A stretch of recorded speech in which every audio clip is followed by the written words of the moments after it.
Bedtime is tough for many people. Distractions that keep our minds busy during the day subside, leaving us with debris we don't want to see. The thoughts and questions you ask yourself before going to sleep can impact the kind of day you have tomorrow. In earlier years, as I lay in bed ready for sleep, I reviewed everything that had gone wrong that day. The unexpectedly high bill we got in the mail, a rude driver that flashed her finger as she cut in front of me, my boss questioning how I handled a client, or the zit sprouting on my chin. With these thoughts in mind, I fought sleep. When I finally drifted off, I was fully primed for distressing dreams and tensed muscles as I held anticipation of tomorrow's continuing challenges. When I learned the value of controlling my thoughts, I realized my bedtime routine needed to change. Of course, examining negatives for insight and solutions is valuable, but that is best accomplished during the day when you have time to conclude with positive reinforcement. Prior to bedtime is the worst possible time to examine problems, because your body retains that tension, making it difficult to move into deep, healing sleep. I set out to create a mental field open to solutions and inspiration as I slept. Experimenting with varying bedtime scenarios, I narrowed it down to 5 questions to answer before moving into sleep time. What did I learn about myself today? Each day brings opportunities to gain insights. Experiences offer feedback to guide you toward improvement. At bedtime, you don't want to work in depth on this, but simply recognize any lessons the day offered you.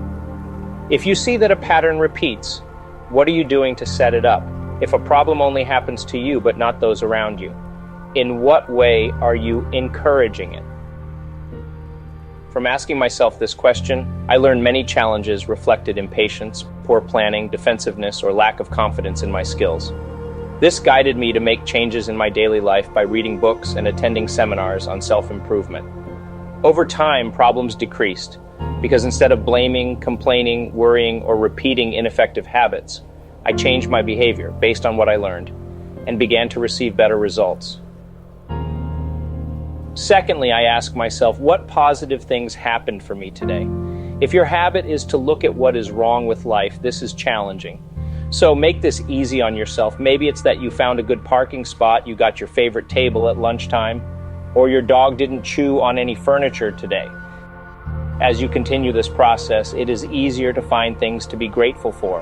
Inspiration, hope, self-empowerment, and possibilities are nurtured by focusing on the positive. What we focus upon will expand. Observing your thoughts and intentionally moving them away from a constant review of what is always going wrong in your life. To instead focus on what is going well for you brings a heightened awareness of the many pluses that fill your day. As a result, negatives eventually weaken, leaving you a stronger, happier, more optimistic person.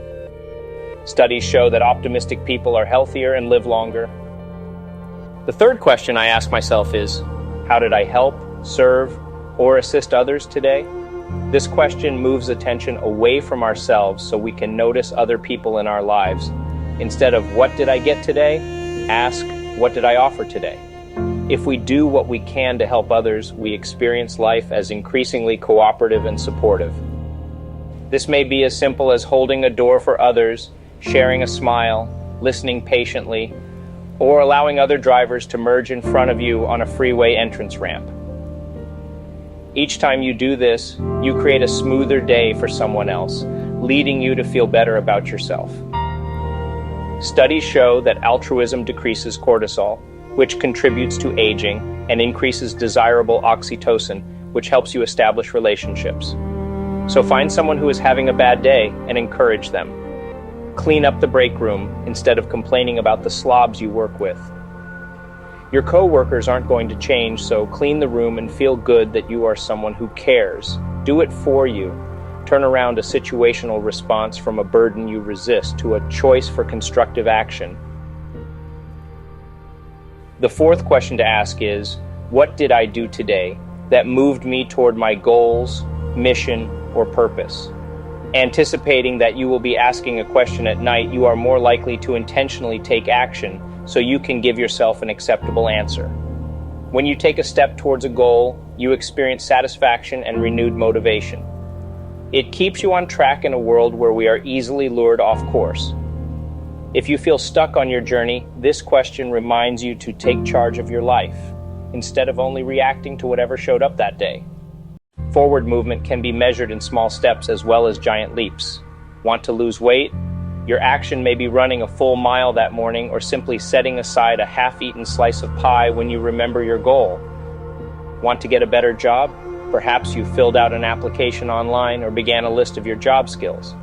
Every intentional step forward dispels a sense of hopelessness and puts the power back in your hands.